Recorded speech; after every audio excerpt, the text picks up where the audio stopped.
जय हिंद दोस्तों। पिछले क्लास में आपने पढ़ा था काइनेमेटिक्स के कुछ फार्मूला एंड उसका यूज़ कैसे होता है, ये मैंने आपको बताया था। तो पिछले क्लास में जो मैंने पढ़ाया था उसको मैं एक क्विक रिवीजन करवाता हूँ आप लोगों का। सबसे पहले तो हम लोगों ने पढ़ा था कि काइनेमेटिक्स में होता क्या है, एक्चुअल में काइनेमेटिक्स क्या होता है। तो इसमें क्या पढ़ाई होता है, कॉज ऑफ मोशन, मतलब कोई भी वस्तु अपने मोशन को कैसे प्राप्त करेगा, ये इसमें पढ़ाई होता है। ठीक है। उसके बाद उसका 3 बेसिक फार्मूला मैंने बताया था, जो कि प्रायः काइनेमेटिक्स के 8, 9, 10 क्लास के स्टैंडर्ड में इन तीनों फार्मूला का इस्तेमाल करके लगभग सारा क्वेश्चन इसी के इस्तेमाल से बन जाता है। ठीक है। तो पहला फार्मूला क्या मैंने बताया था, v equal to u plus a t. Second था v square equal to u square plus 2as, s equal to u t plus half a t square. ठीक है। इसमें 4 सिंबल को डिनोट किया गया है। ठीक है। तो 4 सिंबल का क्या क्या मीनिंग होता है ये जान लेते हैं। ठीक है। A equal to acceleration, u equal to initial velocity, v equal to final velocity, s equal to displacement. ये 4 जो इसमें वेरिएबल्स हैं,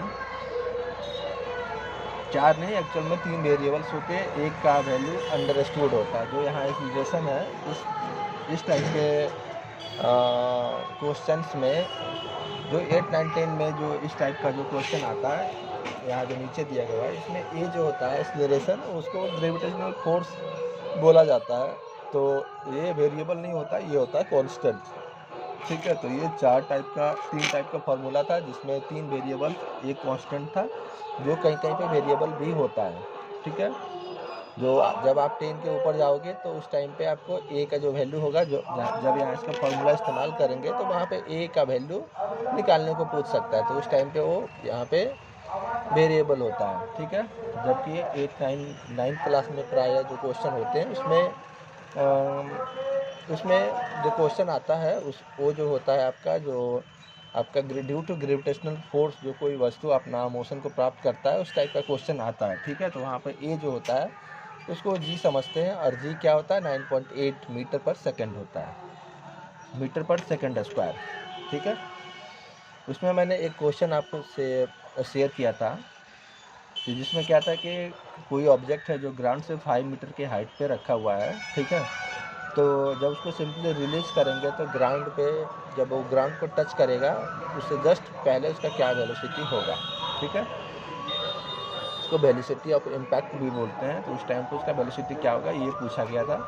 इसमें सिंपली मैंने 3 फार्मूला जो लिखा है, उसमें जो पहला formula v equal to u plus a t, यहाँ टाइम नहीं दिया हुआ है इस क्वेश्चन में, तो इस फार्मूले का इस्तेमाल नहीं कर सकते हैं।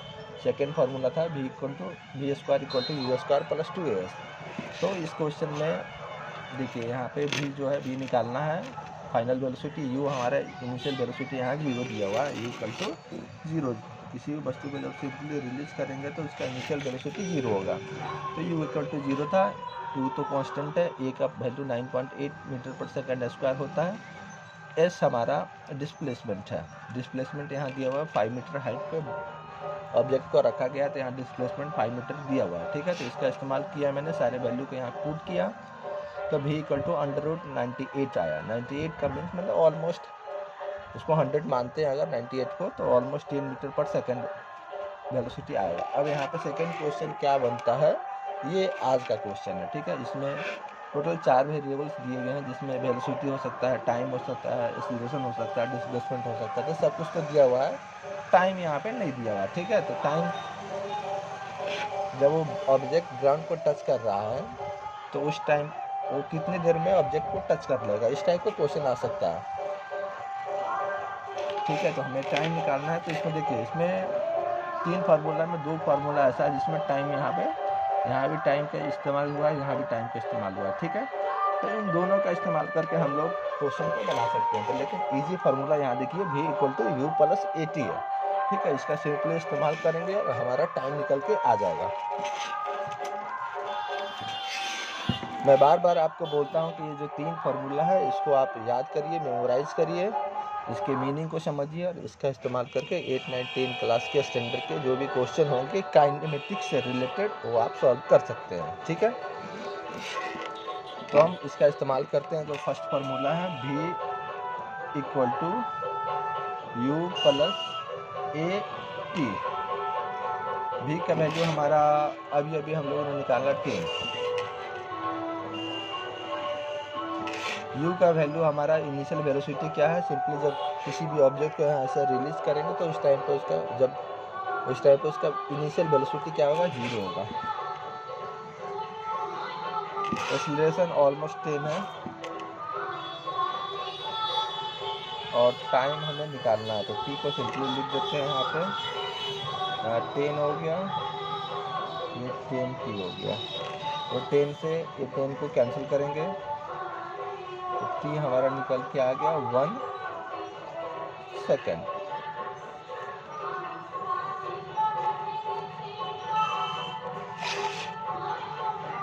यहाँ पे हमारा टाइम निकल के आ गया 1 सेकेंड आंसर, ठीक है। तो आज का हमारा ये सेशन ख़त्म होता है, जिसमें हम लोगों ने क्या सीखा, काइनेमेटिक्स में क्या पढ़ाई होता है, उसके 3 बेसिक फार्मूला क्या क्या हैं, उसका इस्तेमाल हम लोगों ने किया इन फार्मूला का, और उसके इस्तेमाल से हमारा जो भी वेरिएबल है वो कैसे निकलता है ये हमने आपको बताया, ठीक है। तो इस तीनों फार्मूला का इस्तेमाल करिए। आई थिंक 9th क्लास में जो आपका काइनेमेटिक्स से रिलेटेड क्वेश्चन आता है, आप काइनेमेटिक्स का जो भी क्वेश्चन हो आप इन तीनों फार्मूलों का इस्तेमाल करिए वहाँ पे और क्वेश्चन को सॉल्व करिए। अगर आपको किसी भी प्रकार का डाउट होता है तो आप हमें कमेंट बॉक्स में मैसेज करिए, मैं आपका जो भी डाउट्स होगा वो मैं डेफिनेटली क्लियर करूँगा। मिलते हैं नेक्स्ट वीडियो में, थैंक यू।